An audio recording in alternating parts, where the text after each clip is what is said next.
What is going on, guys? Welcome to another episode of the Bass Lane. Thank you for joining us. Today we have a very special guest that a couple of you might know. He's had some success in fishing, so super excited to have this guy on here. I've had the opportunity to talk to this guest a couple times. Super stand up guy. I mean, this guy he sets a great example for not just young anglers but anglers all around.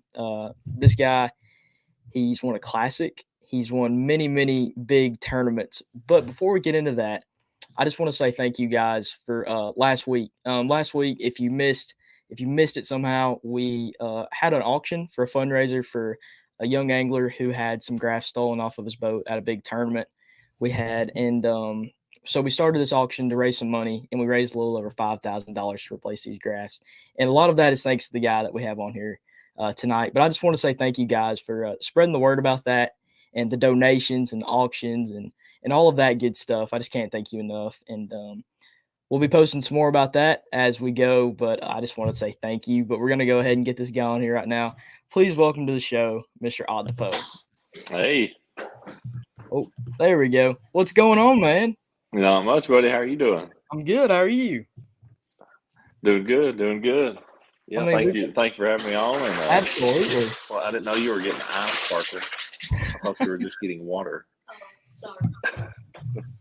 It's still a zoo around here, as it was a Oh few yeah. minutes ago. Hey, that's how we like it. We got to keep it real, right? Yeah, that's right. That's right. Well, I mean, I can't thank you enough. I mean, you are by far the biggest guest we've had on here, and it's an honor. I really can't I, thank you enough. I appreciate that. I'm only 6 foot tall, so I kind of surprised that I'm the biggest guest you've ever had. So, Well, yeah, yeah. We might have to go a little bit taller. I don't know. I don't know. I Well, think Hunter man, Sales has got me by a little bit he anyway. might. He's a pretty Yeah, big dude. He's tall yeah, enough. He's definitely got yeah. me beat. Got me beat over here at 5 foot. But I mean, what's going on at the Defoe house right now? Halloween. It's the off season. Yeah, yeah, that's Abby was trying to figure out her costume for tomorrow. It sounded Yep. like we all agreed that Pink Barbie was the way it's going to go. And to your advice, you only need 20 minutes on Snapchat. So I That's think right. I think That's we've right. made some good parenting progress this No evening. doubt. No Yeah, doubt. yeah. I'm rocking my flannel because Jenny and I went on a date. It was actually today is our just a little sappiness before we get into the fishing part of it. Okay. But Jenny and I have been dating for 21 years today. We went on our first 21 date 21, years. yeah, 21 Ha- years ago. So Happy anniversary. yeah, thank you, thank you, thank you. It's a long time right there. And yeah, been it has been. Doesn't seem like it, so I guess that's a Yeah. good thing. That's right. That's right. Yeah. Well, I mean, what is it like in the off season right now? Not really fishing many tournaments, you know. Mhm. What is it what's the deal right now? Are y'all getting boats ready, getting sponsorships and all that done, or what's going Yeah. on? Yeah, oh yeah, that's a big part of what we do, this time of year. Actually, last week fished my General Tire Team Series event Yep. down Yep. in Texas with Brandon Coulter and Andy Montgomery. Was the three of us made up that team and can't discuss results or anything, from those because those are all kind of shot in the dark and then you'll see all that come next year. But yeah, so I had that event down there and then I'll fish, some stuff. Parker fished the tournament this weekend on Loudon, the Yep. Bass Pro Shops tournament that was up there this weekend. I had a tough one in that one. That's actually got home Friday evening and got everything ready, and then took them Saturday, and they fished hard, but man, just didn't end up getting any keepers in the boat. I think they caught 4 or 5 little ones, but yeah, so doing that, and then fishing some other stuff, but I'll fish a couple local tournaments throughout the fall and into the winter and stuff around here. But yeah, my boat is my boat is mostly rigged. It's not quite done yet. I'll actually should have my boat earlier than I've ever had it. I think I'll actually have it possibly before Thanksgiving. So that'll be the earliest that I've ever had it. Usually after January, but Oh um, wow, really? yeah, it's kind of the time of year when we're getting all that stuff, getting everything knocked out, and try to get as much ready as we can for the next season. Oh yeah. So when is the first tournament? Our first tournament, the first day of it is like the last day of January or something. Okay. January 30th, 31st, somewhere in there is when And our you first one starts. so you usually don't get your boat done until after January. It's usually a lot of times I'll pick it up. the first week of January. So it's Wow. been as late as the second week of January sometimes. Yeah.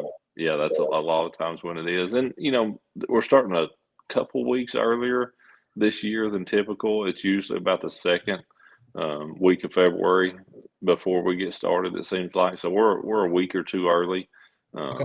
from most years. We've had years we've started in the middle of January. So, but I have never, some guys end up having to start some years with their boat from the year before and then, Yeah. fish a tournament or two and then roll into their new one. But I knock got on you. wood, I've never been in that situation yet anyway. Yeah, for sure. What do you think of the schedule this season? Are you liking it? Does it look good or? Yeah, I'm excited about the schedule.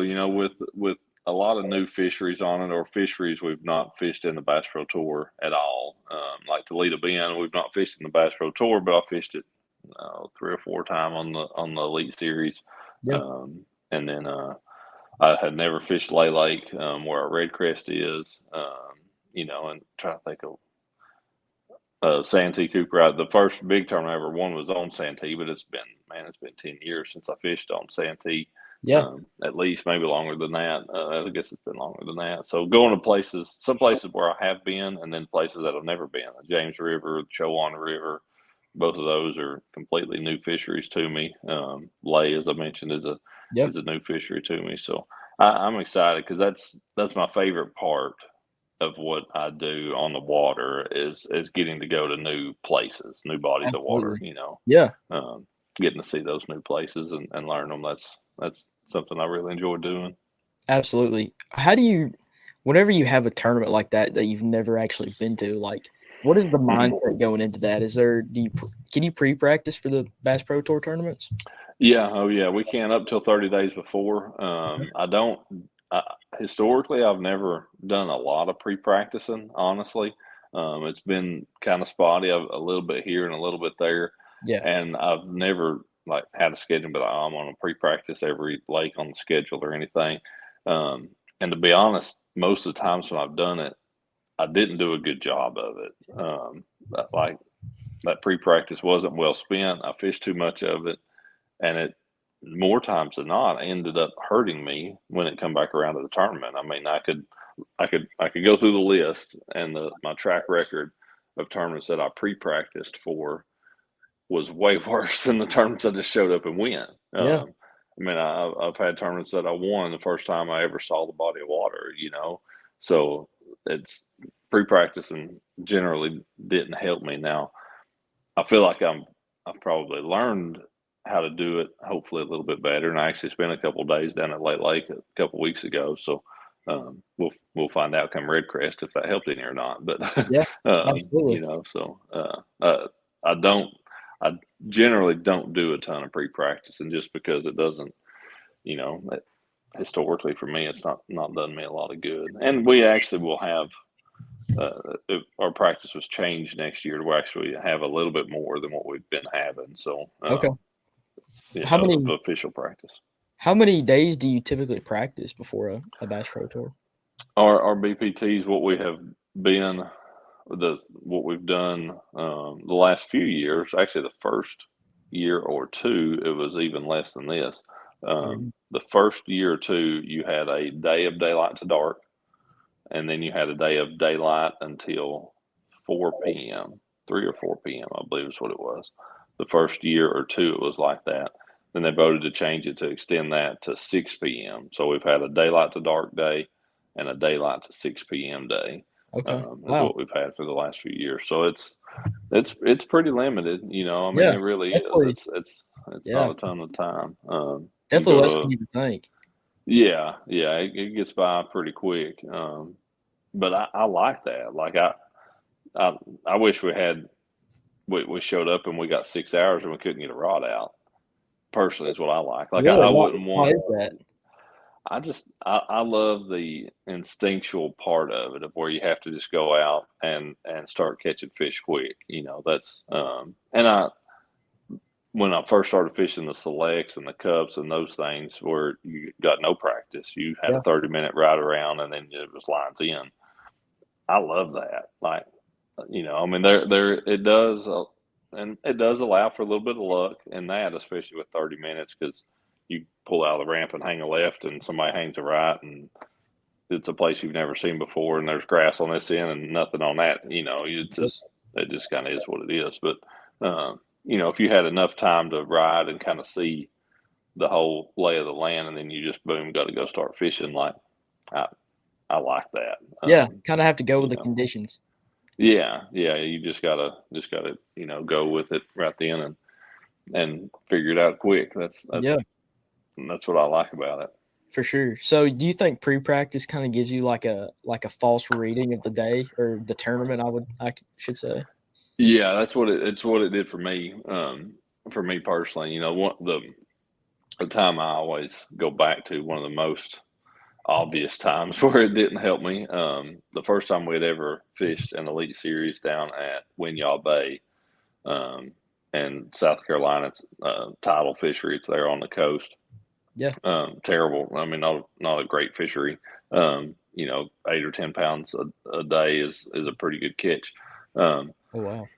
Me and a buddy of mine had went down there, and I mean, he didn't know anything about it, and we were just riding around and fishing, and we were there in January or February, and it was cold, and it wasn't a good time to be there to try to catch anything. But we fished a little bit here and there, and I just was kind of riding and wanting to look at stuff. And something that people do there is they'll run from Georgetown all the way to the Cooper River. Well, that's an hour and a half, pushing 2 hour boat ride, depending on just where you go in that Cooper River. And I wanted to run it just to see what it was like, to know where the no wake zones were, figure out where a gas station was, just to see if I decided to do that in a tournament, if that was something that I needed to look at. Well, I make that run down there and pick my buddy up, and we fish around a little bit, and I'm like, that boat ride sucked. Like, I don't want to do that. Like, I don't even want to put it in my, like, people will catch fish other places. I don't even want to put it in my thought process that I'm going to possibly do this, maybe 4 days in a row. And I took it off the table, 45 days before the tournament. Well, it was far and away the place to be. Half or more of the top 10, top 12, whatever, fish down there. I mean, it was a way better place to be fishing. Even if you only fish 3 or 4 hours a day. But I had eliminated it because I had done that boat ride ahead of time and just told myself that I didn't want to put myself through that. So that was the most notable time. And then the first day of that tournament, I didn't catch one. I blanked the first day. So really? Oh, yeah. Wow. Second day I went somewhere else totally blind and caught 11 pounds. So, it was one of those kind of deals I should have just done. I could have done totally fine being somewhere else, but yeah. But yeah. So what made the boat ride so bad? What was so bad about it?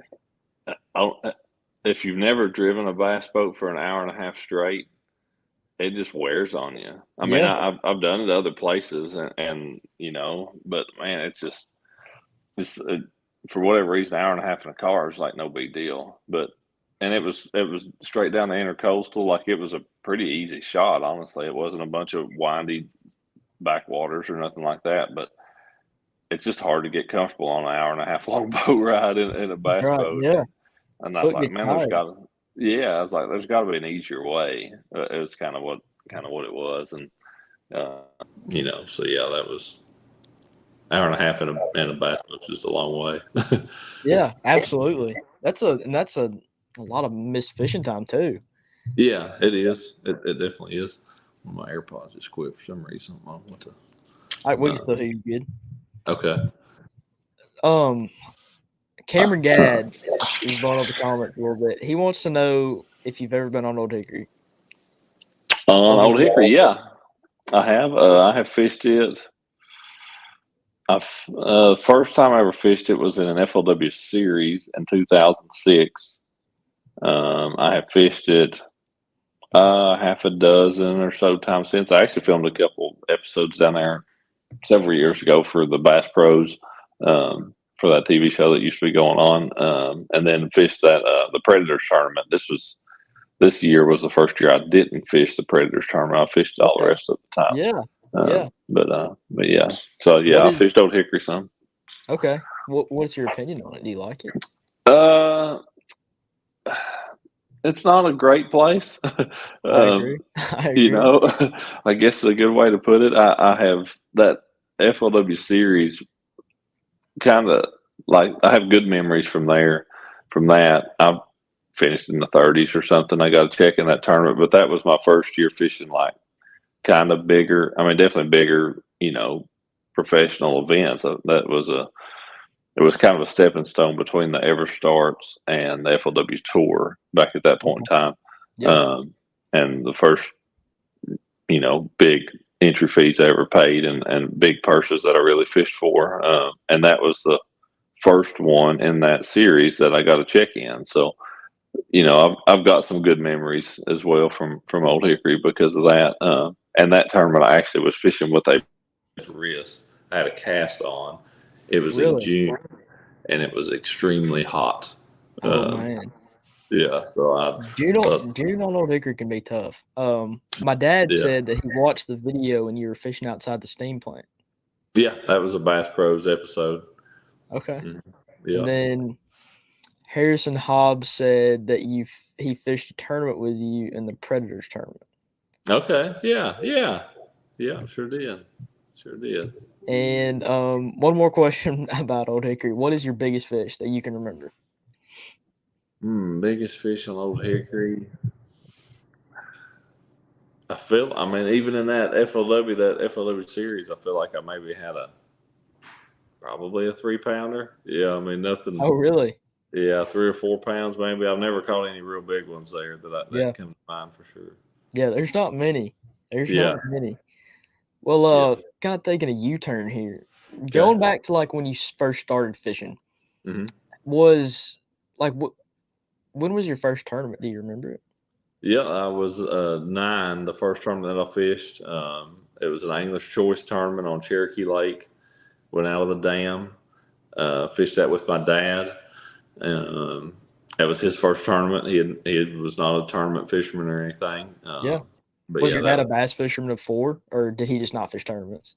no, he wasn't a bass fisherman. I mean, he'd like to fish, but it Yep. might be a V bottom for catfish or whatever. Yeah, he wasn't a bass fisherman, wasn't a tournament fisherman. So yeah, that was the first one ever fished in. Okay. Mhm. Um. So are you closer to more Cherokee or like Douglas? Where we live now, I can beat a Cherokee in about 25 minutes. Douglas is about 40. Fort Loudon is 30 or 40, depending on where you go to. Where I grew up at, I could beat a Cherokee in 30, Douglas in 30, and the upper end of Fort Loudon in 30. So I mean, I was like dead Right nuts at there. Yeah, all 3 of those. So, but yeah, I a little got you. bit closer to Cherokee now where we live. Okay. Which one do you like better, Cherokee or Douglas? Douglas is my favorite. Okay. Yeah, yeah, Douglas is my favorite. Why do you prefer Douglas? It's always been the most consistent lake.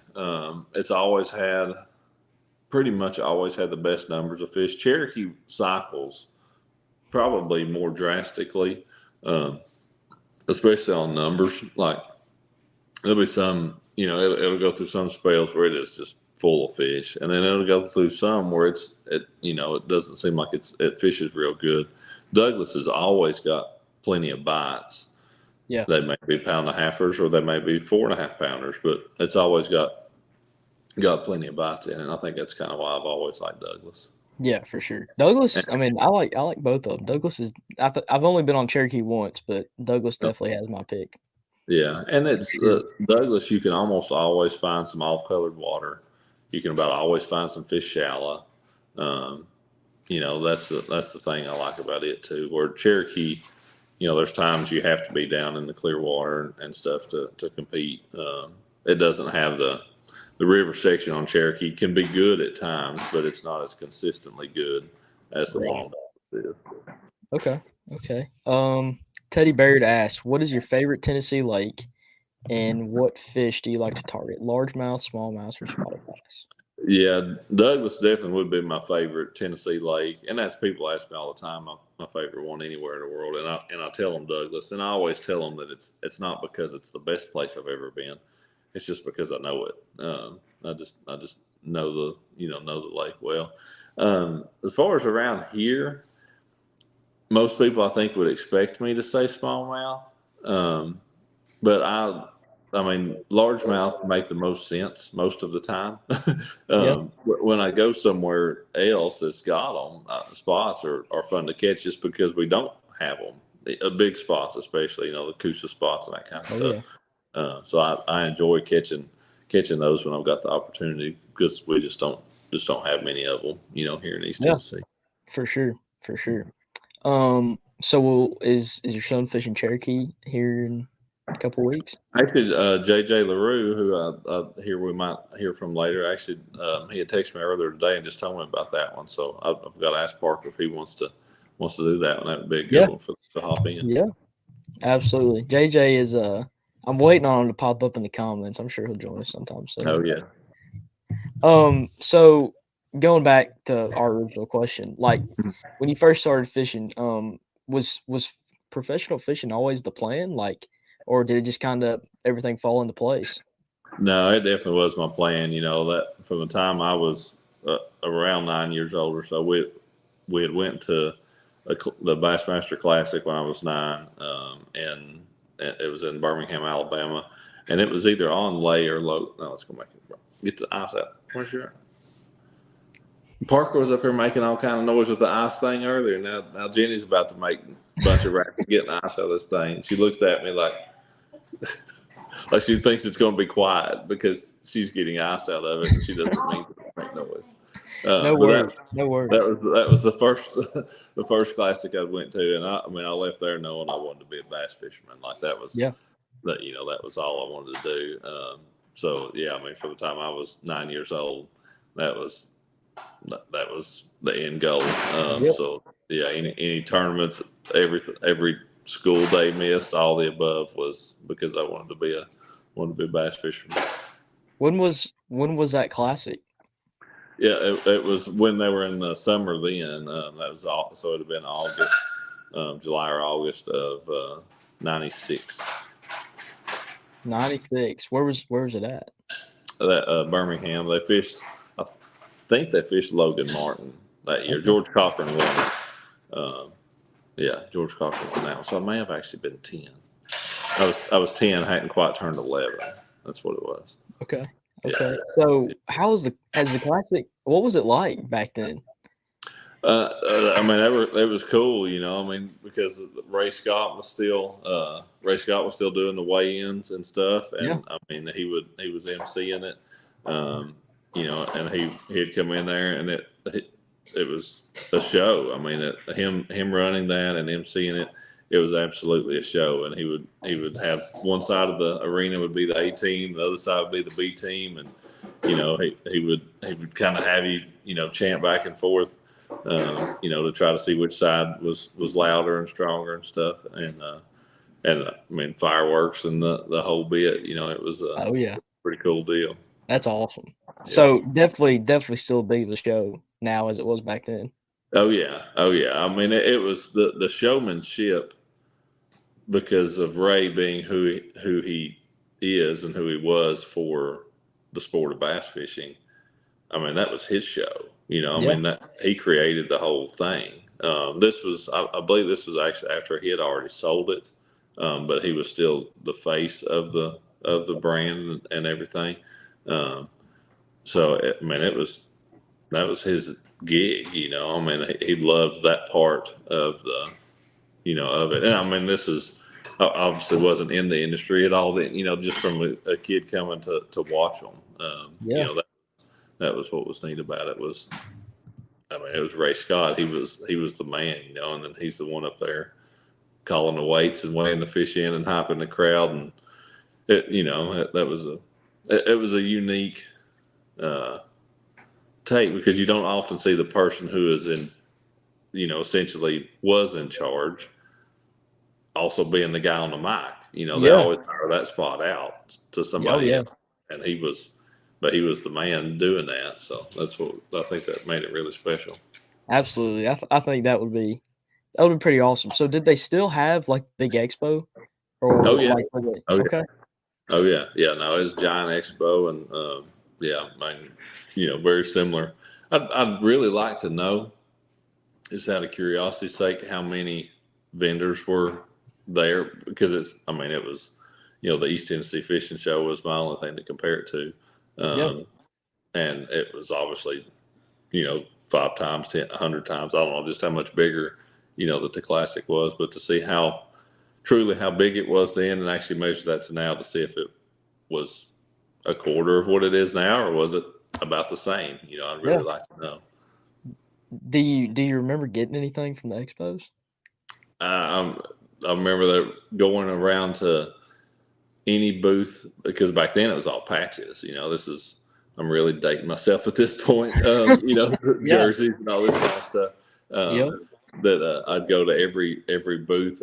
Jenny may be going to go try to find something right here, but me and my brother, I've got a brother that's a couple years older than I am. We'd go to every booth, and if they had free hats or patches or whatever, dude, that was what we did as far as trying to get free stuff, and then find the best deal on rods, and whoever had the best sales. And as the show went along, they'd start marking them down.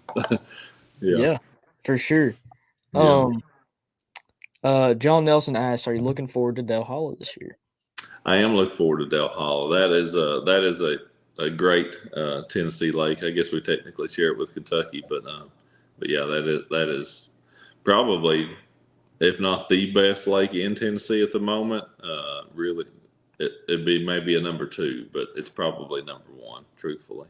Yeah, Dale Hollow's a good one. I'm excited to see how the tournament goes out there. I mean, all you guys are like, yeah, I mean, Yeah. obviously the best in the world. So I'm definitely excited to see what you guys bring in. All right. So Jenny actually found that was really quick. So Oh man, this was. It's hanging up there. Yeah. So when I started fishing tournaments and stuff and going to those classics, like, this was my attire right here. look at that. Local tournaments and stuff. That was me sporting this. The first 5 pounder I ever caught, I've got a picture somewhere of having waded in with this shirt on. And what's funny, I had some conflicting sponsors on here. So I had, I've got Shimano, of Yep. course. Well, on the front, I've got Abu. Got Abu on there. But then I've also got Browning. Browning had reels and stuff. So Yeah. I had 3 different Yeah. reel sponsors, I going. mean, you might as well have them all, right? Yeah, just kind of share the love. Got True Turn hooks and Owner both. I guess I use different ones for different kind of baits and stuff. So, That's awesome, yeah. man. It's crazy to see how much it. Oh, here's JJ. He said, "Put it on. We need to see you model it."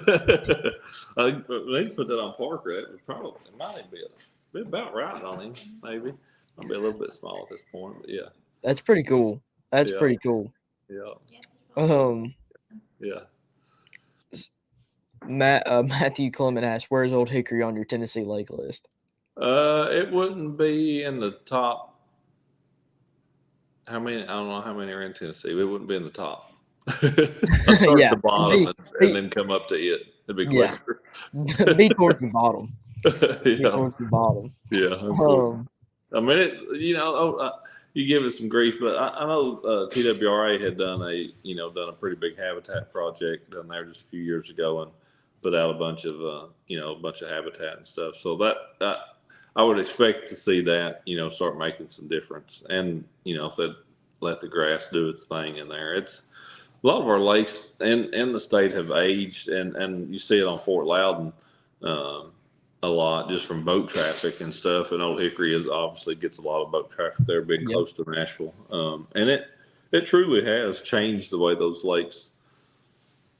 It's changed the topography of them. There's so much that comes out where it's like this deep, where all that wave action is, and then boom, it falls off to like 3.5 or 4 feet. Like those places that used to be good gradual places where those fish could spawn, they actually don't have anymore in a lot of places. Sure.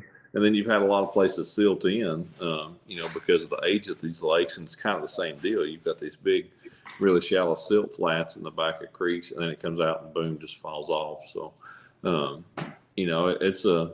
it is kind of a tough age, I think, for some of these lakes, and to me, Old Hickory and Fort Loudon are similar in that, between the boat traffic and the silt that has kind of affected both of them in a negative way.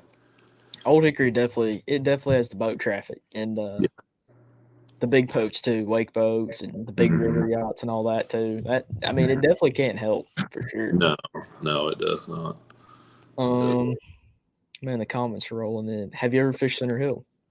I have fished Center Hill, and Center Hill is definitely a good one. I'm actually going down there with a buddy of mine Friday. Going to come down and fish Center Hill. So it's been the last time I was on it was we fished a select event out of Cookeville and fished Del Hollow some of the opening rounds and fished Center Hill and some of the later rounds, and that was the last time I was there, and it was really good then. So I'm excited. Sweet. Well, we've got a North Central Bass Nation tournament there Saturday, so we might see you out there practicing a little bit. Okay, good deal. Yeah. Okay, we've got actually pretty good question from Teddy Baird. Okay. Since you like Douglas, are you in favor of what they did with the slot? That I understand the purpose of that. In the summer times, just in case anybody's unaware, like and correct me if I'm wrong, I think it's June 1st to the September 30th. You're only allowed one fish per person over 16 inches. Yep. It's something like that with the dates, but that's the right length and everything. One fish over 16, and the rest of your creel has to be under. So if you're fishing a team tournament, you can have 2 overs, and 3 unders. I get the purpose of it, and I think in some ways for those summertime, because they have so many evening tournaments there and stuff throughout the summer. I think it's got some benefits that could come of it. But I feel like it was probably put on when the lake was in a low point of the cycle. I mean, these reservoirs do that. They go through cycles where they'll stuff will be on the up and up and up, and they'll be growing, doing better, getting better, and then they'll take a dip, and that just happens. I feel like they put that in near the bottom of that cycle, or that we've actually already kind of turned the corner. Just looking at weights and stuff of what of what it's been taken, I feel like we kind of already got past the worst of it, and so I don't know if it'll be a fair measure of did this actually help it, or did it the lake just naturally got better? Okay. For sure. So you think you think it's a great concept, but if it was done at a little bit better time, you think it would do a little more good? Yeah, I do. I think it's a good concept. That I feel like it's a good concept. I'll be honest, I don't know that Douglas is a lake that needs it. Okay. If that makes sense. The timing of it and stuff, I don't, because it's been through spells like that before where the weights went down really bad and it bounced back on its own and nothing was ever changed. It's kind of why I say that, because it is the Region 4 biologists and stuff up here have told me that the whole state of Tennessee, when they do their water quality stuff, I don't know if they do it every year or if it's every couple of years or something. Douglas Lake every year is the highest fertility lake in the state. And of course it's, right here in Jefferson County. Norris Lake, which is, as a crow flies, 40 miles from Douglas, is the lowest fertility lake in the state every single time. So, really? And that's just due to the runoff and the watershed and blah blah blah blah blah blah blah. Yeah. But so Douglas is such a fertile lake that just naturally it's gonna kind of take care of itself, So, right. Yeah. It's one of those things that from the very bottom of the food chain, it's got what it needs to do well. For sure. Yeah, that makes sense though. I think I agree. Every lake definitely they go in little cycles for sure. Yeah. Do you think that the slot should be in more lakes in Tennessee? I wish, what I wish was that they were able to do so a lot like Florida. I don't know how aware you are with that, but most of the lakes in Florida, if you're just recreational fishing, have slots or very restrictive harvest limits. But for tournaments, they hand out permits, and you're able to keep 5 12 inchers, because your goal is to weigh them in alive and then to let them go anyway. Right. That's what I wish Tennessee would adopt. Would be a way to permit tournaments, and then they can, as long as they're, keep them alive and let them go.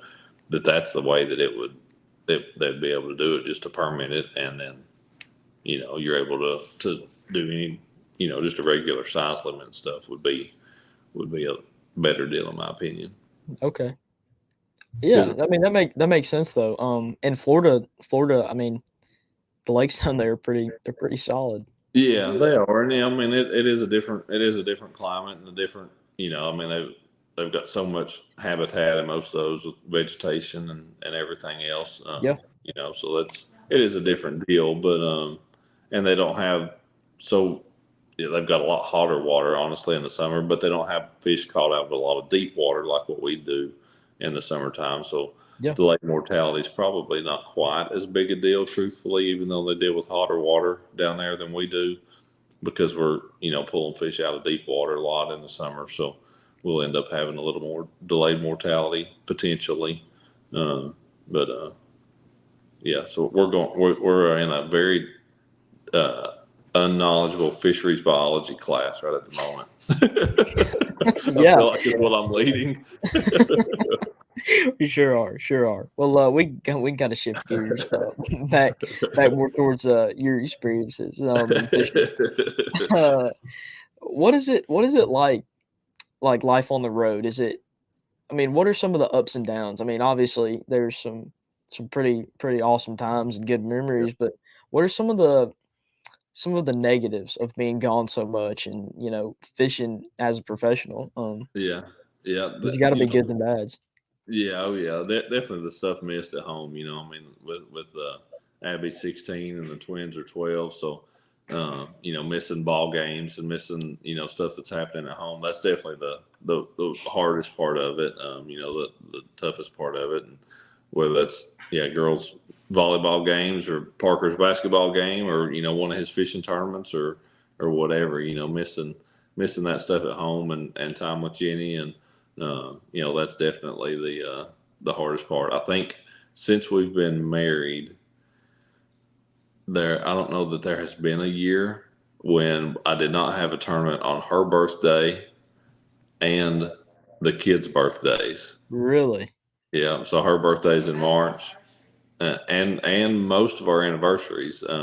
Just her birthday's in March, and March the 20th. So I didn't forget it. It's March the 20th. But so that is about always going to be a tournament. The kids' birthdays, the twins are June the 4th. Abby's is June the 5th. We always have a tournament the first week of June because you didn't have one on Memorial Day weekend, the weekend before. Yep. And then in August, our anniversary is August the 7th. And we pretty much always have a tournament the first week of August. There towards the end of the year. So it's about all that stuff is usually, and a lot of times we'll end up having one around my birthday in September. So I fished, I've been got a lot, which I don't care about mine, but missing theirs is definitely the harder one to miss. But so that you just miss a lot of that stuff.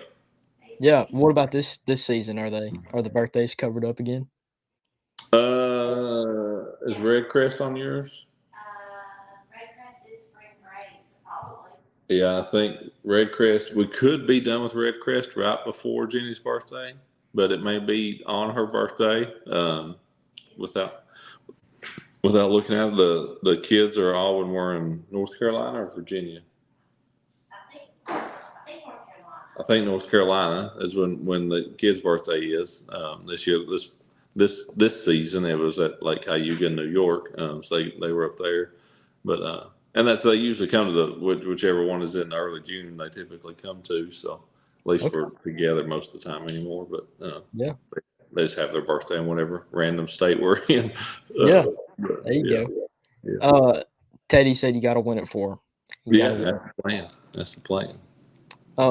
Justin Martin asked, Ott, have you ever repaired a jet boat via FaceTime? Yep, I did have to do some rescue on the river for those boys, and I have done that once actually. So, and Justin knows exactly when that was. Yeah, he and Jacob and Mark Daniels had they they they had a little bit of conundrum going on, and I had to kind of talk them through it, but we got it figured out. So There we go. There I we have to go. say, between those three rednecks in a boat, I thought somebody would have had some mechanical inclination, but it didn't seem like there was much hitting. So If anybody, you would think Justin would have some. that was what I thought. I was pretty disappointed, to be quite honest, to Justin Martin in that moment. So love Man, you anyway. Love you, Justin. that's Yeah. awesome. That's awesome. So, when would you say? I know you're a little bit famous for your Douglas jet boating, but what would be the best time to do that? September and October is the prime times for the jet boat up there at Douglas. Yeah, that's definitely when it's oddly enough it's at its best, and the lake is at its worst. Like, Okay. I mean, it's good up there. Then you can catch them other times of the year. You can catch some, but it is the best then, and the lake is just pretty much garbage. So, yeah, that September, October, you can catch them November. You can catch them, up until it gets real cold. Once Yeah. that river starts getting below 50, it starts getting pretty tough, and it gets down to 45 degrees or so, and it gets really hard. But yeah, September, October can be pretty fun. Okay. Okay. Well, so we talked about some of the negatives of life on the road and professional fishing. What are some of the positives? What are the highlights? Yeah, something that I look forward to big time anymore is just getting to spend time with my buddies, because Andy Montgomery and I and Edwin Evers all travel together, and we have a lot of fun doing that. The three of us have been rooming together for the last couple of years, and yeah, we have a lot of fun with the three of us on the road.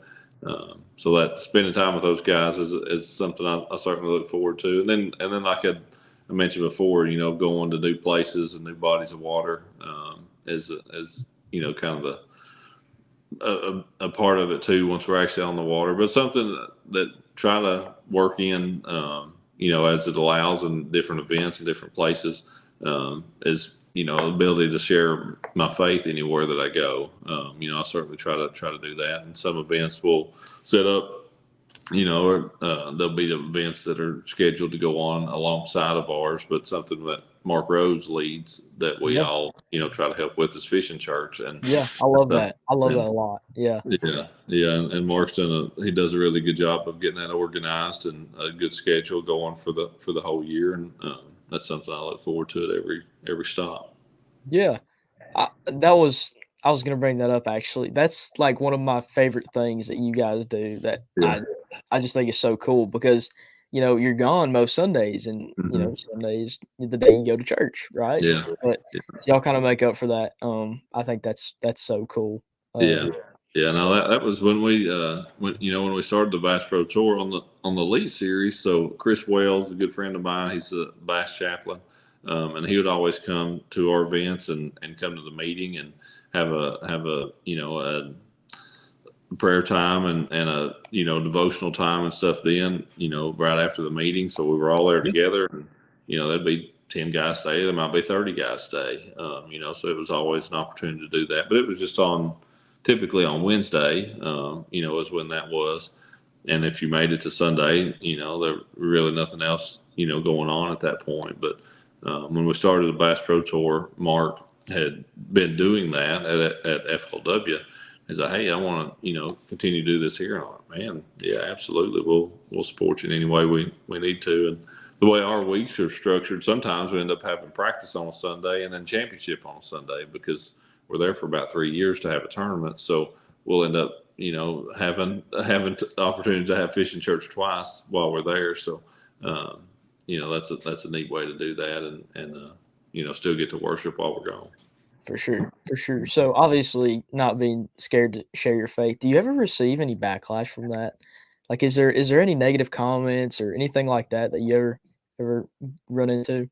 Man, I've not, and I'm on one hand I'm thankful for that, but if it happens, hey, that's is what it is, Yeah, I'm certainly not gonna back down from it, for but sure. no, most people in our industry, um, even if they're not believers themselves, they're at least tolerant to hear it. I guess is a way that I would put it. Yeah, I think anybody that spends as much time outdoors as we do, if they've not come to Christ yet, that they're seeing Him at work. You yeah. know, It's and hard to get away from it doing, fishing and hunting and all that. Yeah, absolutely. So they're aware that there's something else going on, and they're not, not completely closed minded to it, I guess you'd say. Right. Yeah. That's good though, for Yeah, sure. yeah. Uh, Craig Sanford, my partner's boat captain, said he loves the JOJ. Mm. Thank you, Greg. We appreciate that. Appreciate that. Um, so for those that don't know what JOJ is, tell us a little Mm. bit about it. Yeah, that's a YouTube series that Jenny and I do, and it's Jesus Ott Jenny. That's where the JOJ comes from. But we have one of those every Sunday that goes up on our YouTube channel, and on the first Sundays of the month, we typically always do a live as long as we're together. We used to do a live, version just on Facebook or something, but all the rest of the time we're always, usually always goes live as it should at 6:30 on Sundays on YouTube. Okay, sweet. Mhm. So yeah, y'all definitely go check that out. Yeah. It's a good series. It is. Like Craig said, he loves it. I like it too. Um, Switching back to fishing again. Does it ever get old? It has not, just the fishing part has not yet. Okay. Yeah. Yeah, it definitely has not. Like, I mean, if my jet boat didn't have a hole in it that Joe Valton's dad recently fixed and I had it put back together, I might would have went today. So I mean, yeah, no, it really just going fishing hasn't got old yet. Yeah. Yeah, I definitely enjoy going fishing anytime I get the chance, and especially if it's somewhere good to go. Like, I'll be honest, when you go to a place like Cayuga or St. Lawrence River or somewhere like that in June or July, and then you come back home, it's like, I could go to Douglas and hope to catch 7 or 8, and they might be 2 pounders. And I just got done reeling in a bunch of 4 to 5 pounders. I'm probably not going to go today. Yeah. Like, but other Yep. times of the year when the fishing's been pretty good, or you've not been somewhere that's just outstanding like that, it's pretty easy to go fishing again. Oh yeah. I say it all the time. It's like northern lakes, especially, that time of year, like in lakes Mhm. like Cayuga and the St. Lawrence. I've never actually been to either of them, but I've been to Saginaw Bay, St. Yeah, Clair. yeah, Those Saginaw's fun. lakes, man, they kind of put ours to shame a little bit. Yeah, yeah, it does. St. Clair, you can have. Could not care less about that place. Oh It ranks man. under Old Hickory as far as I'm concerned. But Wow. Wow. yeah, I don't like St. Clair, but Not a fan. it doesn't like me back. Um, Saginaw was a lot of fun. Yeah, Yeah. that was a fun. But yeah, and it does, because you go to those places and it's like, this is what bass fishing's supposed to be, and then you come Yeah. home and you go to Old Hickory or Fort Loudon and you get reminded of what it's really like. Oh yeah. Oh Yeah. yeah. I live like 20 minutes from Old Hickory, so I know the Okay. pain. I know the pain. Yeah. It and Fort Loudon are stepsisters. Yeah. That's a good way to put it. That's a good Yeah. way to put it. Um, what is your favorite hobby other than fishing? Favorite hobby other than fishing? I don't know if you'd call it a hobby. It's more often referred to as an obsession, but it would be turkey hunting. And Turkey hunting. I've got a smirk on my face because Jenny's over here giving me the side eye because she Oh hates yeah. she hates turkey season. Um, Is is turkey hunting pretty good over there in that neck of the woods, or do you yeah, travel to do that too? no, I pretty much just right here close to the house. And yeah, it's yeah. The hunting is pretty good. The hunter is questionable on some days, but no, yeah, it's pretty good. And I'm thankful. I've got some good friends that have got places here close by that they let me hunt. And Yeah. yeah, it's a lot of fun. I can't say I've ever been turkey hunting. My sister does it, but I've never been turkey hunting. Yeah, I suggest you don't unless you don't want to fish in the springtime. Yep, that's kind of what they say about duck hunting too. They say it's pretty addictive. Never done that either. Yeah, Never done that either. Turkey hunting is number one. Duck hunting would be number two. Okay. Deer hunting is like if you really ain't got anything else to do and you don't think you can catch a fish, you can go deer hunting. Yep. What about your kids? Do they hunt or are they more fishing? Abby has shot a couple deer, and she liked it a few years ago. I think she'd probably go again with me this year. Lizzie, Parker's twin, doesn't want to shoot anything, that's fine. Yeah. No problem. Parker likes to shoot everything. There you go. Yeah, so There you go. he probably has it worse than me. Okay. Truthfully. Yeah. Yeah. So he is 12, and he's killed 5 turkeys, I think. Tell about when he Five. killed the duck and brought it in, and Yeah. he woke us up with it. Yeah, he's killed. And that was you. Yeah, I did that. Yeah, he's killed 5 turkeys He had a dove in his and pocket. 5 or 6 deer. He's been known to carry, ducks or doves in the house in his pockets and bring and show them to Jenny.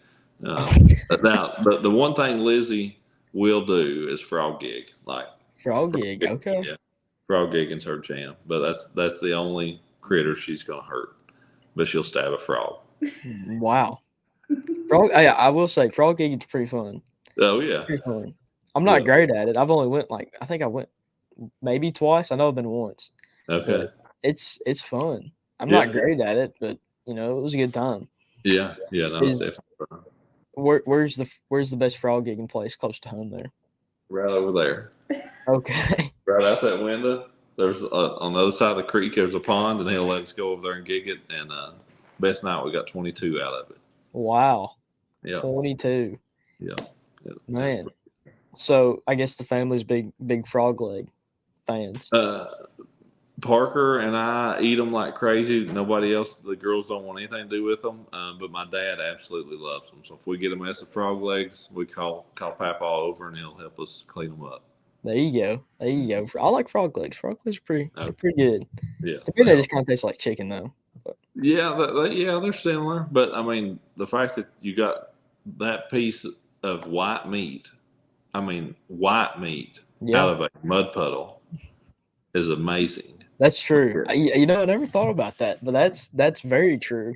That ate flies and whatever else a frog eats, and it's a piece of white meat. Yep. They come out of a mud puddle. Kitty's got a disgusted look on her face over here. I don't think I'm helping my case any. Nope, it doesn't sound like it. Well, for the sake of that, we'll get off the frog gigging topic. Speaking of your dad, do you think he would be considered? Is he one of your mentors as you've came up fishing? Yeah. I mean, absolutely. Just the time that we spent together, and all the places that he took my brother and I. And I mean, yeah, absolutely. Like I said before, he wasn't extremely knowledgeable about bass fishing or anything like that, but he just encouraged my love of it, and helped me anytime I had the chance to go fishing, or let me go fishing. Took us a lot of places to go fishing. So yeah, absolutely. What was the first boat? What was it like? the first boat and what we fished that first tournament out of was back in the. I'm trying to think of. So TWRA boats are a lot cooler now than they used to be. So imagine a 18-foot fishing ski boat. You know what a fishing ski boat? What I'm talking about? Yeah. It's kind of like a bat. It's got the big windshield. Yeah. Yeah, it looks like a bass boat hull, but with a big walk-through windshield. Yeah. And not much of a front deck. Oh yeah. That was a TWRA boat then. Okay, well that was what we bought at a surplus auction. Wow. And that was what we started fishing tournaments out of. Was a ebb tide Dynatrack green with a 150 Mariner on it, and that was our first bass boat. Now after that we upgraded. We had that a year or two maybe, and we upgraded to a Norse Craft, a 21 XLV, which was a real shallow boat that had an XLDV that rode a little better, but that XLV was faster. And it had a 200 Mercury on it that had drilled out exhaust and cable steering, straight cable, like all the feedback you could handle. Oh man. Oh yeah, and What- it'd get it. How fast are we talking on this boat? I truly don't. We didn't have GPS Yeah. back then, and so I truly have no idea. But I would guess it had to be 70-ish. Okay. I mean, it was a very lightweight 21-foot boat with a 200 on it. I don't know how it didn't do 70. It felt like 95, but it wasn't 95. So Yep. I feel like saying 70 is probably pretty accurate. And so that was when I turned 12. We had that boat then, and in the state of Tennessee, you didn't need a boater safety course. 12 years old, you're a licensed boat driver. Wow. It didn't matter. I mean, whether it was a jet ski or a barge, 12 years old, you can drive whatever you want to drive. Let it rip. Wow. And so at 12, I was a little bitty dude. I hadn't grew much. I was blasting off in that 21-foot Norse craft with that 200 Mercury on the back of it, and I was hammered out. We would be going down the lake, and I can barely see over the steering wheel, and we'd come in, people would be like, I saw you come by, bud, but I didn't see, you were sitting in the passenger seat. I couldn't even see who was driving. He's like, yeah, I was over there driving. Oh, yeah. That's great. Yeah. That's great. So when you were driving the boat, back in the 12-year-old days, were you winning them, or was there a lot of success in the local tournaments? No. No? No. Yeah, next to none. We had fished for 3 years before we ever caught a limit. I can remember Wow. the first year, the first time we ever weighed in a limit on Douglas. And we'd fished Douglas, Cherokee, Watts Bar, Norton. We fished my birthday's in September. That first tournament we fished was like August when I was 9. And then so that year I was 10 and then turned 11. We fished 50 tournaments that year. Wow. And did that most years from the time I was 10 or 11 to 16, 18. 20 maybe even. Jenny and I got married when we were 18, but yeah. So for sure up until I was 18, and I might have started fishing a little bit less, honestly at that point. But yeah, so I fished a bunch. But the first money I ever won first tournament I ever won money in was on Cumberland Lake in Kentucky, and we were fishing a little winter trail up there that had 8 or 10 boats in it. I don't know why in the world we were driving all the way to Kentucky to fish a tournament for 10 boats, but that was the first. A guy named Billy Caldwell and I was fishing those together, and my dad and my brother were fishing together in those, but we come in second or third. I think we ended up winning 1 or 2 of those maybe that winter. Billy and I did, but yeah, that was the first money I ever won bass fishing. I think I was 13 or 14 then. Okay. Yeah, I might have been, somewhere in there, 12 or 13. Okay. Yeah. Do you like Lake Cumberland? It's a good lake. I've not fished it much in a long time, but yeah, it's a good lake. Yeah. Mm-hmm. It kind of reminds me of Dale Hall, I'd say. Yeah, it's definitely a lot like Dale, but a lot steeper. Steeper, deeper overall for sure. Yeah, absolutely. Yeah. It's a pretty big lake too. Yeah, it's a real big lake. Teddy Barrett asked, how many professional tournaments did you fish before you won your first big one? Yeah. Oh, yeah. And how'd you stay positive focused leading up to your first win? So my first big, what I'd consider a bigger win was an EverStart series. And that was in 2008.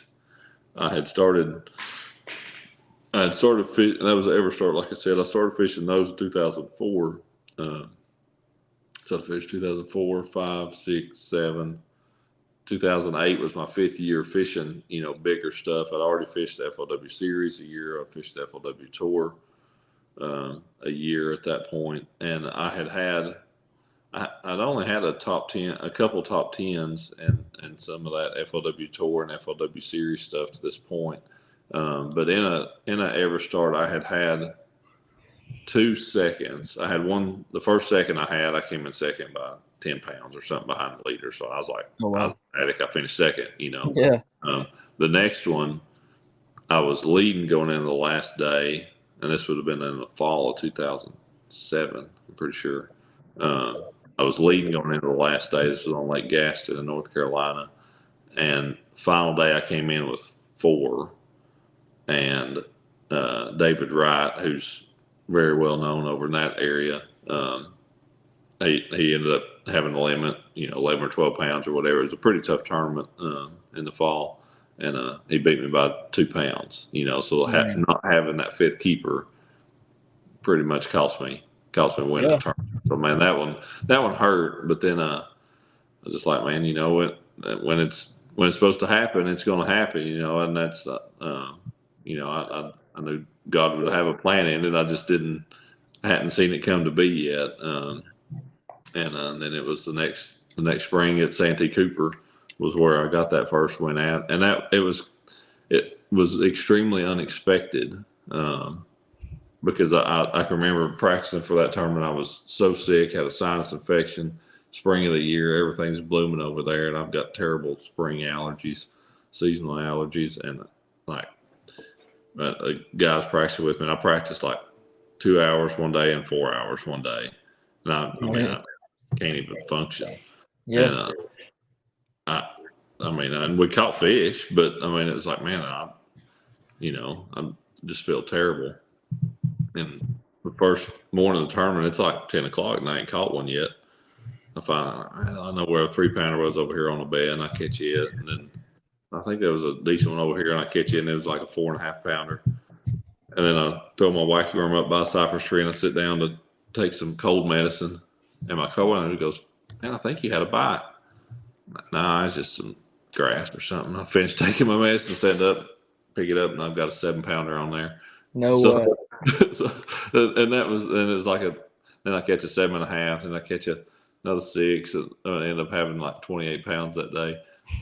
Wow. And led start to finish and got my first win. So yes, very unexpected. And that showed me how when it's supposed to happen and when God has it planned that Absolutely that it'll happen.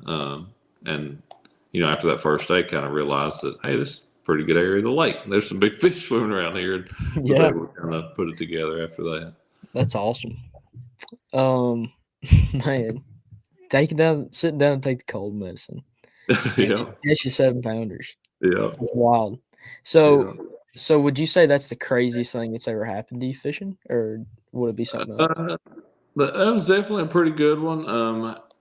One of the craziest things I've seen plenty of crazy stuff happen. One that always comes to mind was watching a truck roll off in the river up at the Mississippi River. The guy I'm fishing by these houses, and they've got their own little ramps and stuff. And Yeah, guy pulls up and parks and gets out of his truck, and he's over talking to his buddy, and I hear like a bunch of hollering, turn around and look, and the truck's just rolling towards the river, rolling right down the boat oh ramp. my goodness.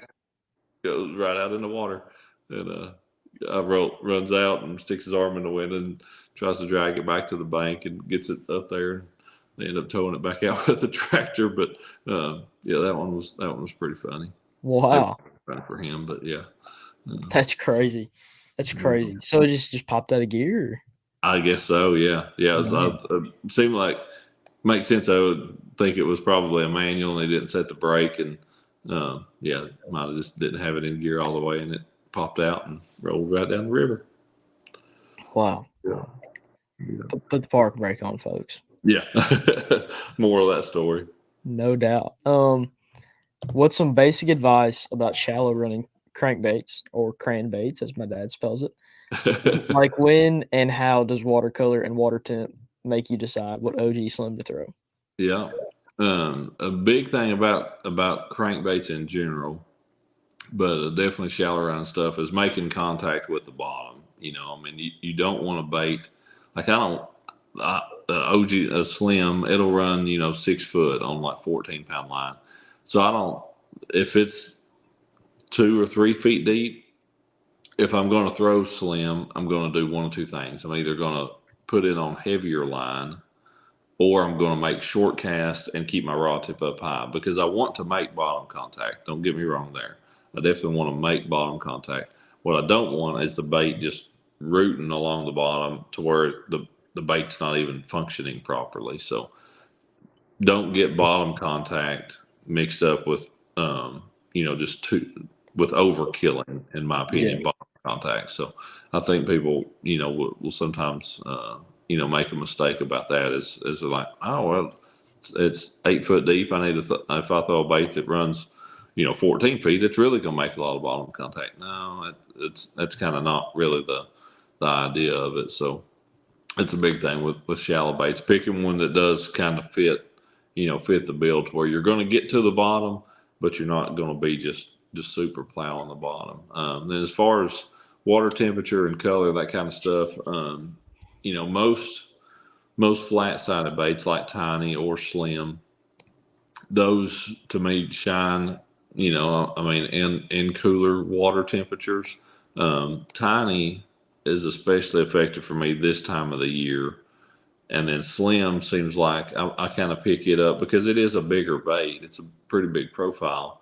I like it once that water does get a little bit cooler, and I feel like those fish are, kind of looking for that bigger meal. When it's still tough in the fall, that's when tiny, then in even warmer water, tiny can really put a lot of fish in the boat. And then in extreme cold water, that water down in the 40s, I catch a lot of fish on tiny then too, when it's a lot honestly colder than a lot of people think to throw a crankbait. Okay. Mm-hmm. What's your favorite color in a crankbait? Man, my favorite color, green gizzard shad, is probably my favorite. Just day in, day out. A good shad pattern. It's very natural, and you can catch them on it in surprisingly dirty water. It's not it's not a shad pattern I'm going to really go to in dirty water, but they will bite it when the water's off colored. The original shad is probably my favorite off colored shad color. In the OG lines. And then there's just as far as one that I really like, and all of them and catch a lot of fish on, would be brim, which is kind of a dull chartreuse, so, some green and copper on the back. That's just a really good combination in that brim color. Okay. Mm-hmm. One of me and my partner Trevor, we live like 15 minutes away from Percy Priest, and especially like early spring, like January, February, when the water's it's pretty muddy up there in the river. We throw it's the slim, but it's the chartreuse root beer, I think. Chartreuse root beer, yeah. Man, that thing's a killer out there. It catches them. Yeah, we put some good bags together earlier this year on that thing. Yeah, that's good to hear. Yeah, no, that's definitely a good color. Yeah, that one does real well. Brian Brinson asks, breakdown of what you look for in practice. Mm-hmm. Yeah, the thing I want to look for is an area, seasonal patterns. You got to plug all that kind of stuff in too. But I like to find an area that has got it's got whatever I'm looking for in it. If I have my picks, it's going to be a place that's got hard cover, whether that's rocks or docks or lay down, some type of wood. I don't mind grass, and I'll catch fish out of grass. But if I've got my picks, I'm going to look for hard cover and off-colored water together. If I've got that combination, usually the fish are going to be relating to that cover. And if the water's off-colored enough, you're going to be able to fish power fishing type stuff. So if I've got my pick, that's kind of that's an ideal scenario in my opinion. And they'll try to catch fish in practice. I do. I like to catch a few, just kind of get a gauge for size a little bit. And for me in practice, I like to go through an area and be like, man, this looks good, that looks good, fishing my way through there. And if I get to a place that's like, yeah, this has got potential, and I catch one. Okay, I'm just going to keep moving.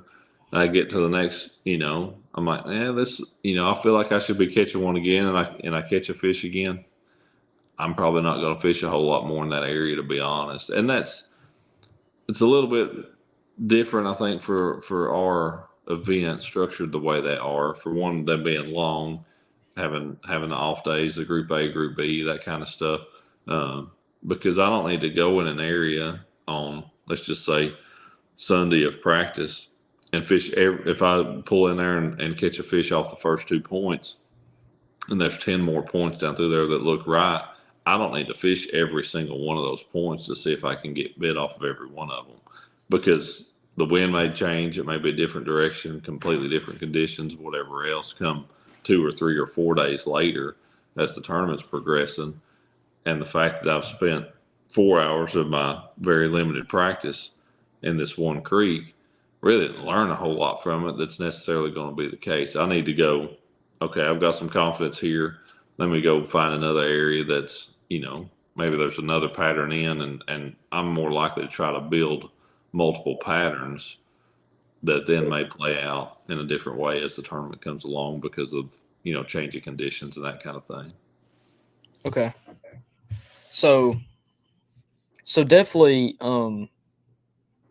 running a pattern. Like Mm-hmm. it's not about it's more of like an area than this place or this place. I'm not going to go fish this because I didn't catch one in practice. It's Correct. So would you say you fish a lot of new water in a tournament? Oh yeah, yeah. Okay. I mean, most of the time, that's the only places, in my opinion, where I've seen areas be really, really important, or really like this whole, like, you just need to be in this lake or this corner or this whatever. It's stuff in Florida, like in Okeechobee or the Kissimmee chain or whatever, those type of Harris chain, somewhat. Those places are all about the area, because it's like where the fish are. That's where fish are. Where they ain't fish, they ain't fish. And that's especially true at Okeechobee, probably more so than anywhere else I've ever fished. Yeah.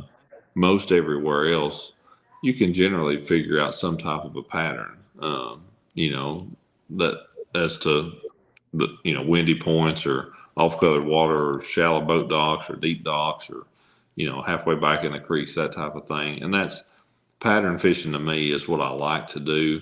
And to me, it makes the most sense. So that's usually what I personally try to look for as much as anything is to develop a pattern. Right.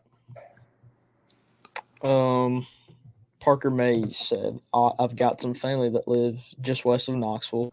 I'm from Missouri, but love to come down and take my family fishing somewhere around there. What time of year and where would be a good place to go sometime next year? Yeah. If you come, live just west of Knoxville. If you're here, I've been dogging on Fort Loudon some, but if you're here in the springtime, March, April, May, even June, Fort Loudon that's when it fishes the best. So if you're here that time of the year, West Knoxville, that's going to be close to you. If you come in more in the fall, this time of the year, I would definitely suggest making the drive to Douglas or Cherokee. Would probably be a little bit better fishing for you. Douglas would be my, if you're gonna drive either one of them, I would recommend Douglas. But yeah, if you're here springtime, early summer, man, you don't have to go too far. Just go to Fort Loudon. You'll catch some fish. You'll definitely catch some fish down there then. There you go, Mr. Parker Mays. Got some insight from Mr. Ott here. JJ asked, do you prefer fluorocarbon for shallow crankbait? I do. So all my crankbait fishing, I fish on straight fluorocarbon. I don't ever vary from that. I like the little bit of stretch that fluoro has. I like the way it handles and stuff. I actually never use straight monofilament on anything anymore. I almost never even use it as a leader. But yeah, I never use. I personally never use monofilament on anything anymore. I never thought that'd be the case, but I guess it is. When do you use mono? Because I can't say I use mono at all. Yeah, the only time that I did for a while was a leader on some of my top water baits. Okay. But I honestly, I've gotten away from that because I use such a short piece of leader that I don't think that the fluorocarbon negatively affects it, coming off of a piece of braid. So that was the only time I did use it. And I don't remember the last time I got that spool out of the box, to be honest. Okay. I'm the same way. Do you use, John Nelson said, do you use fiberglass rods with crankbaits? No, the rods I use, it's the Bass Pro crank and stick, and it's a composite, so it's got a little bit of glass in it, I think, but it's not a fully graphite rod, so it's like a composite. It's kind of a blend, but it's just that Bass Pro crank and stick. For my shallow stuff, a 7 foot medium heavy, and for the deeper stuff, a 7.6 medium heavy. But I pretty much always use that medium heavy power.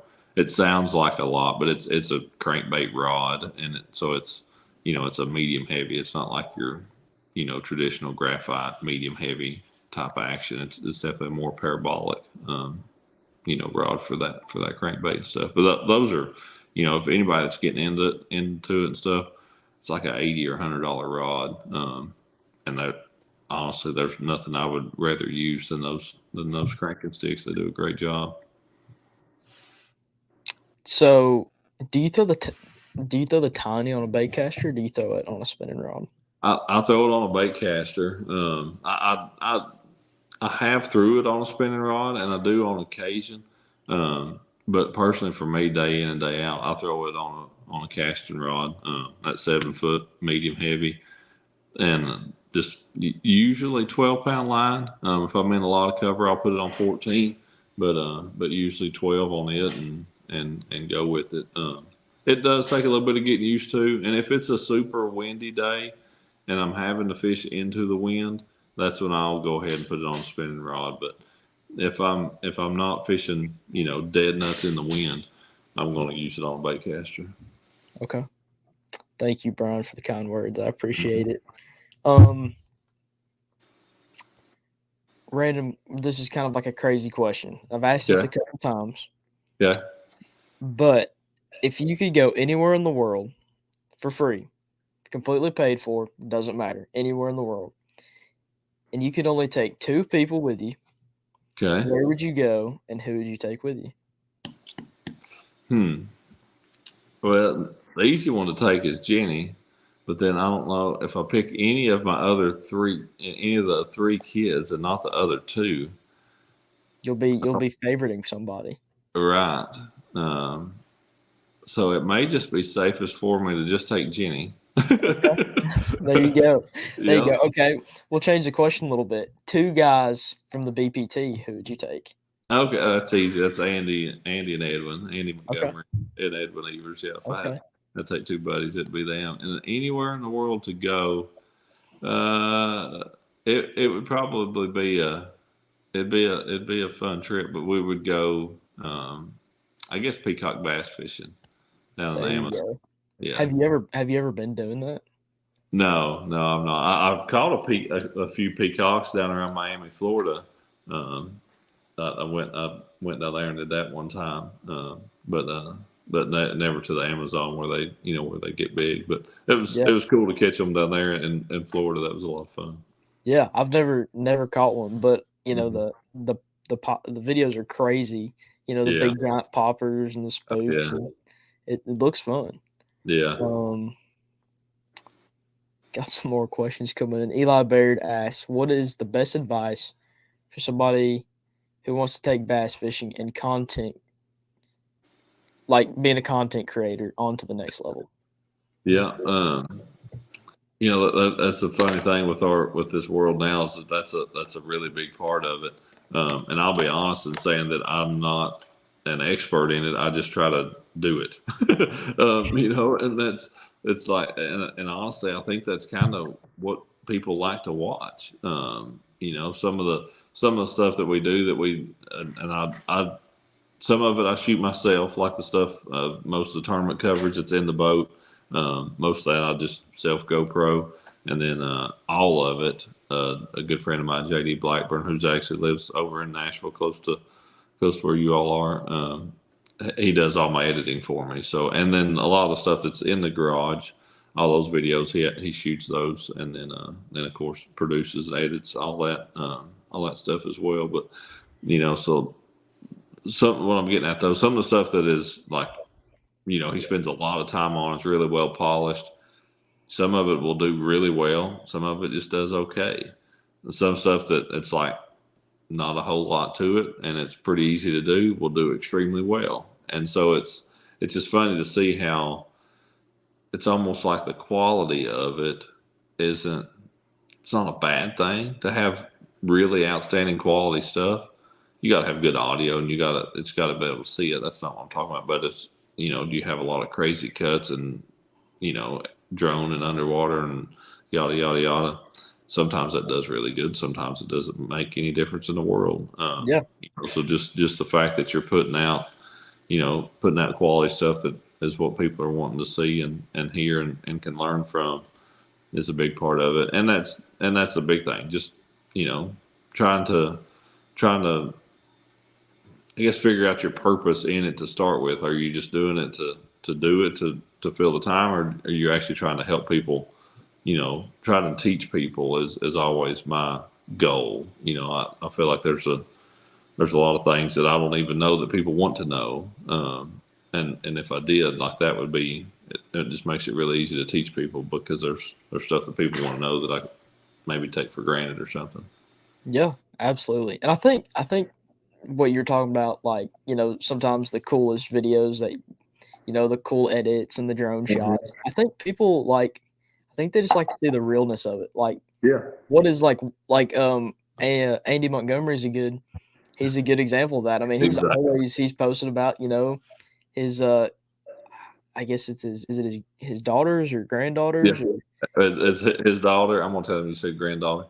his daughter and his niece. Oh man.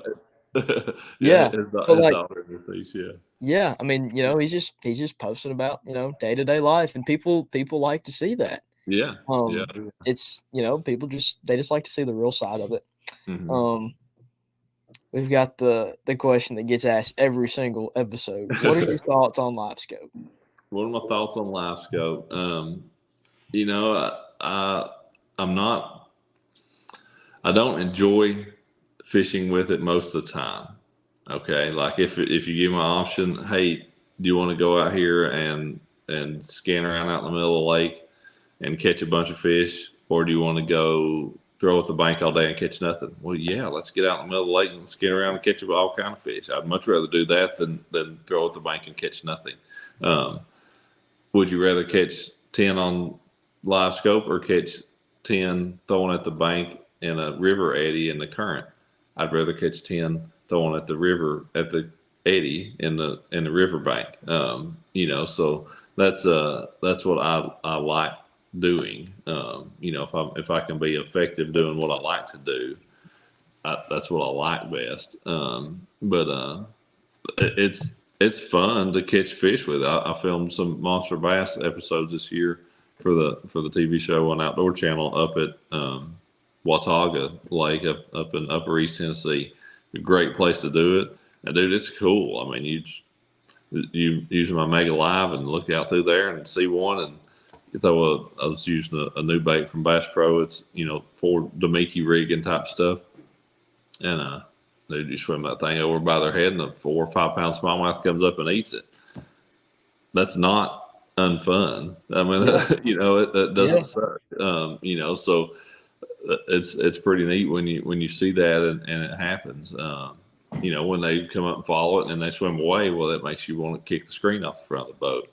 I hear you. So it's got both sides of it. But I would, as far as enjoying it, yeah, I enjoy skipping something way up skipping a frog under a bush, and a 5 pounder blows up on it, more so than I do scoping around out in the middle and seeing one and throwing to it and catching it that way. So that's what I enjoy more. But you've got to, you've got to do what's effective if you're in a competition, and you need to try to catch the most weight to do well that day. So you just got to do whatever the conditions are calling for. But as far as watching it, as far as being a viewer, if you can't see the screen, it's not very fun to watch because it's not very fun to watch if you're out in the middle catching them on a crankbait as far as that goes, just to watch somebody throwing at nothing. Yeah. It's really not any different. So it's kind of, yeah, people want to hate on forward facing sonar just because of you're fishing out in the middle of the lake. But yeah, I certainly enjoy throwing at stuff more personally, but if you're in a competition, you got to do whatever you got to do in that competition. Right. Definitely not your favorite, but definitely not against it at the same time. Right. Yeah, it's I think a balance. I think a balance of it because it's, it being regulated in some way. Because I'm afraid if you don't, I'm not worried about fish populations and those kind of things, but I think if the number of transducers on a boat and that kind of stuff could get excessive and make it to the point to where somebody coming up is like, okay, I need a $75,000 boat and motor, and now I need $150,000 worth of electronics or whatever it's liable to get to be at some point in time. So that's the part of it that I think just needs some kind of ceiling on it. But other than that, pretty much yeah, Matthew Clement brings up a good point. At the Classic, when Jeff Gustafson had his Mega Live on the live stream, that was cool. If they could do that all the time, it'd be awesome. But I know that's kind of hard to do a little bit. Yeah, and Hummingbird's actually the only one who currently has that capability. I'm sure it's coming from everybody, but I mean they're the only one who has that HDMI out capability. I ran Apexes this year, not for that particular reason. I wanted to switch from the Helixes to the Apexes, but it's neat because you can just plug HDMI out to whatever you want to plug it into. Yeah. It was pretty cool to watch. Like you're right there with him. Mm-hmm. What is your favorite bait for smallmouth in the Holston River? Favorite bait for smallmouth in the Holston River. If I had to have something to go out here and catch one on, it would be a 1/8 ounce VMC rugby head. That's just the actual jig head, and then take a Bass Pro 4-inch sticko and bite it down just a little bit, take about a half inch or so off of it, and put that on there. And then what you've got is a weedless Ned rig at that point. And you can throw it in the logs or rocks or anywhere you want to out there on the Holston. And if I needed to catch one quick, that's what I would go with. What do you look for in the river? What like river systems? Yeah. Are you looking for more structure or current? With this system here, it's got just taking the Holston for example, it's always got some current, especially in the shoals and stuff. And the easy answer for that, and kind of time of the year a little bit wise, the warmer the water is, the faster the current you want to be fishing in. And then the colder the water is, the stiller the water you want to be fishing in. So like when it's at its warmest, which is usually, oddly enough, actually like September or October, it's about when the water gets the warmest out here, just given that it's coming out of the bottom of the lake. That's when those fish are right in the shoals, the very fastest part of it. Like you can't get in any faster water, and that's where you're going to catch the fish. And anything that breaks it, which sometimes is structure and sometimes it's actually cover. Cover being a piece of wood or log or whatever coming out off the bank. And other times it's where that shoal is real, real shallow, and then it dips off and drops a foot or 2 foot or something just downstream on that bottom side of it. So those, to me, that's more structure, is kind of the shape of the bottom. So either one of those is equally effective. Speaking of kind of like baits and fishing here and fishing there, what is one bait that you always find yourself throwing anywhere in the country and catching them? Probably a wacky worm. That would probably be one. I've caught them on it from Maine to Florida to time or two I fished once I've fished in California. Like, I mean, that's probably something that has worked about anywhere for me at most times of the year. Yeah. Mm-hmm. I've said this before. I rarely throw a wacky worm. I think I said Yeah. that on the last podcast, which is crazy. Yeah, Yeah. rarely throw a wacky worm. Yeah. I definitely need to though. Definitely need to. Yeah, you do. Where did you fish at in California? The California Delta. Yeah, the one year I fished on the Elite Series that we went west, we fished the California Delta and Lake Havasu in Arizona. So that's the only two places I've ever fished out west. Okay. Did you like it? I did. Yeah, the Delta was neat. Yeah, definitely a neat fishery, and the Havasu was probably actually cooler than the Delta, to be quite honest. Delta's just kind of almost like canal type system stuff for the most part. But then the Havasu was really neat being in the desert like it was, and it's just it was a pretty neat environment. Absolutely. Do you throw glide baits much? I don't much. I have done it more and more. Some in the last, really this year, I threw them a decent amount. Rooming with Edwin, he did it a lot this year, and went through a bunch of different ones and stuff. And I threw them some here and there, but that's definitely not my strong suit. That's for sure. Yeah, it's an art, no doubt. Mm-hmm. What do you throw on Douglas in late November? Late November. Wonder if they're fishing the Black Friday tournament. If they are, I can't tell them. But no, man, that's late November can be a really good time to catch them on top water. There, usually, a walking bait or maybe even a buzz bait still can be good. That Black Friday tournament, my brother puts it on. It goes out of Dandridge each year, and Parker and I always fish it. And some years we'll catch them on top water, and the water be 55 to 60 degrees, and other years we're throwing a shad wrap and it's 45 degrees. So just kind of depends on where you're at on the lake and what the weather's been doing. A lipless is always good that time of year too. I like that Storm or Rossi vibe pretty well, but rattle trap or whatever. But lipless is about always good that time of year too.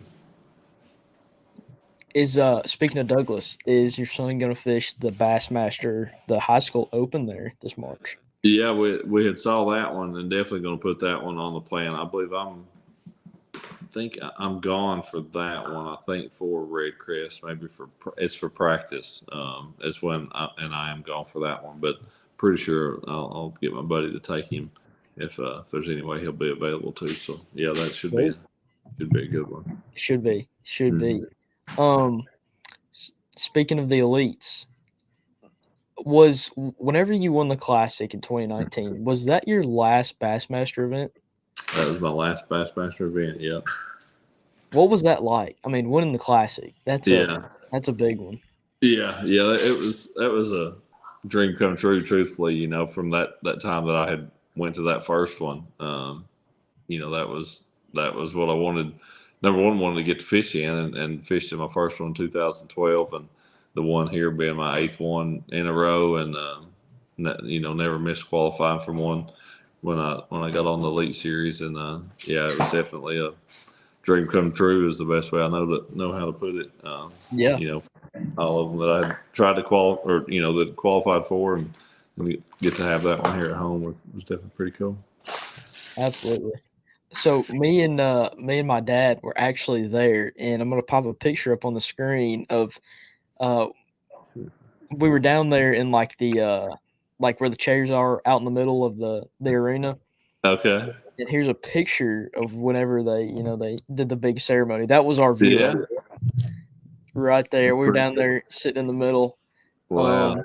My dad. We're right down there in the action. Yeah. Oh yeah, it was. I think I actually grabbed a few pieces of confetti off the ground. I don't know if I still have them or not, but I'm pretty sure I grabbed some up. That was awesome. And then my dad was backstage, being high school, everything, being in Tennessee. Mhm. He got to wipe down boats, and Yeah. he was wiping down your boat, and he was wiping down. He's got a KVD and Mike Iaconelli, and you took a video for me. We were going to an open in Gunnersville that year, Okay. and so you actually got a video that I'm about to play. All Here it right. is.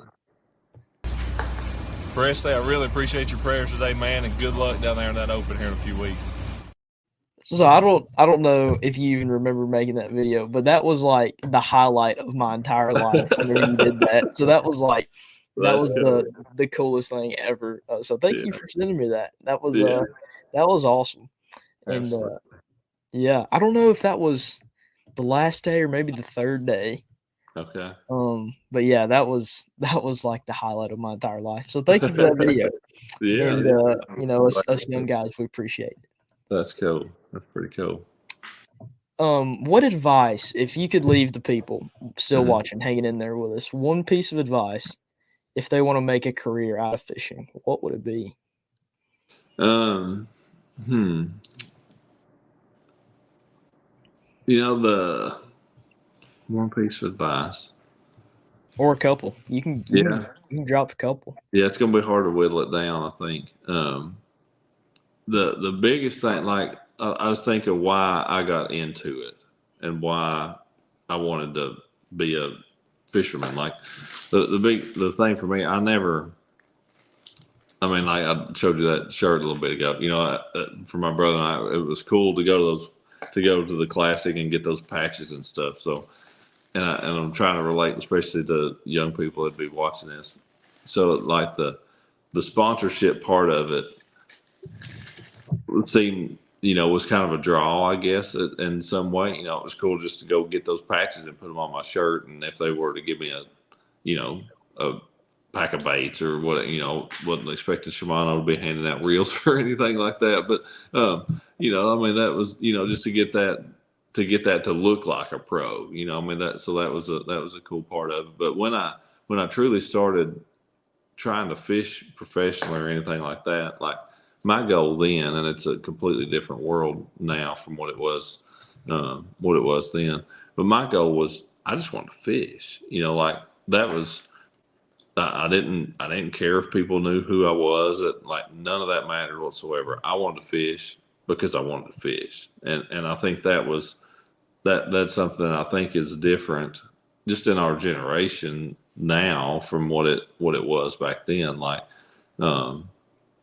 it wasn't about people knowing who I was, and truthfully for me, it's still not. Like it's still kind of an odd thing for for people to look up to me or something like that. Like I don't know. I just feel like that's an odd place for me to be in. Yeah. Because that honestly was never my goal. So, if I could make a piece of advice out of that, it would be like if you actually want to make a living fishing, you should really just love fishing as much as anything, because if you don't, at some point in time, it's going to show a weakness in that. If you don't love it enough, that there's going to be some part of it that you're not going to excel at. You're not going to succeed at. Like you're going to have, your motive is different other than just being the best angler you can possibly be.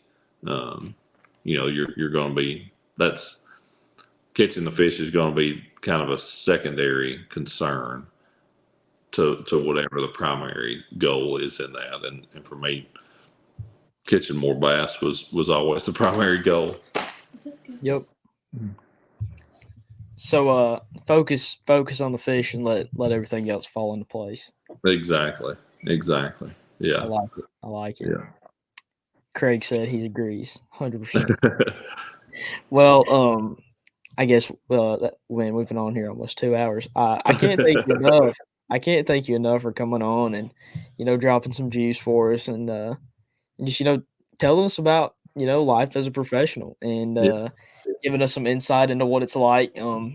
It's still kind of processing. Ott Defoe is like literally talking to me right now, but we'll have to have you back sometime. Don't forget about us over here. But thank you again. I excited to watch you this season and see what happens, and maybe see you this Friday out on Center Hill. Yeah. We might see you out there. Look for that boat up there. Okay, I'll do it. Yeah, if you see me and my buddy Stacy out there, give us a holler. So. Yep, sure will. JJ said, "Good stuff, guys." Thank you, JJ. All right, yeah, good deal. Yeah, no pressure. Thank you a bunch, buddy. Absolutely. Yes, sir. Well, guys, thank you again, everybody, for joining in, listening to the podcast. We'll be back again next Monday with another guest. So don't forget to tune in 7:30 Central Time, just like normal. We'll see you guys next week, and thank you again, Ott, for coming on the show. Thanks, Bracelet. See y'all. See you.